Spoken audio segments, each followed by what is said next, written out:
Alors qu'est-ce que le QE? Le QE, c'est la mesure métrique de ce qu'on appelle l'intelligence émotionnelle. Dans l'intelligence émotionnelle, il y a intelligence. C'est une forme d'intelligence qui permet de raisonner à partir d'informations de nature émotionnelle. Alors il y a tout un tas de bienfaits qui sont associés au QE. On sait que les individus émotionnellement intelligents sécrètent moins d'hormones de stress.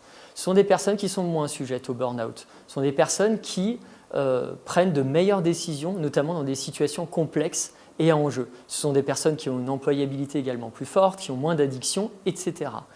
Pour toutes ces raisons, nous avons décidé, avec Lisa Bellinghausen, docteur en psychologie et qui est ma co-auteure, de créer un test d'intelligence émotionnelle spécifiquement dédié aux managers d'entreprise.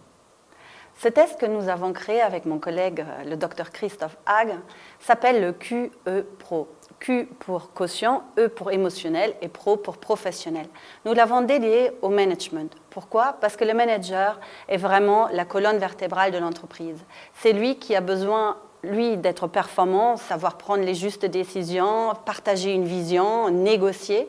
Mais c'est lui aussi qui doit se soucier de sa propre santé. Et comme Christophe l'a expliqué, les managers intelligents émotionnellement ont moins de chances de tomber en burn-out et réussissent mieux à gérer leur stress. Aussi, il gère son équipe. L'intelligence émotionnelle du manager est un véritable atout pour le bien-être et la performance de l'équipe. Alors après 24 mois de recherche scientifique sur l'outil, nous sommes ravis de vous présenter le QE Pro qui évalue 2 pôles de compétences et 7 capacités émotionnelles.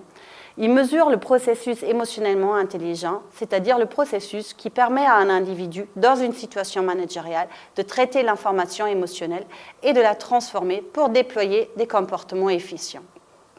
La particularité de notre test, c'est qu'il s'agit ici d'un test de performance. Il y a des bonnes et de mauvaises réponses. Et donc, on évalue ici la performance maximale de l'individu et non sa perception qu'il a lui-même de son intelligence émotionnelle. Alors, quand on parle de performance, de compétences, il faut mentionner qu'ici, tout se développe. La plasticité de l'individu en termes comportementaux est maximale. Un individu qui est moyennement performant ou faible sur certaines dimensions peut devenir expert grâce à des programmes de développement spécialisés. C'est pour ça aussi on nomme l'intelligence émotionnelle l'intelligence de l'espoir. Pour en savoir plus, rendez-vous sur notre site www.qe-pro.com. Merci.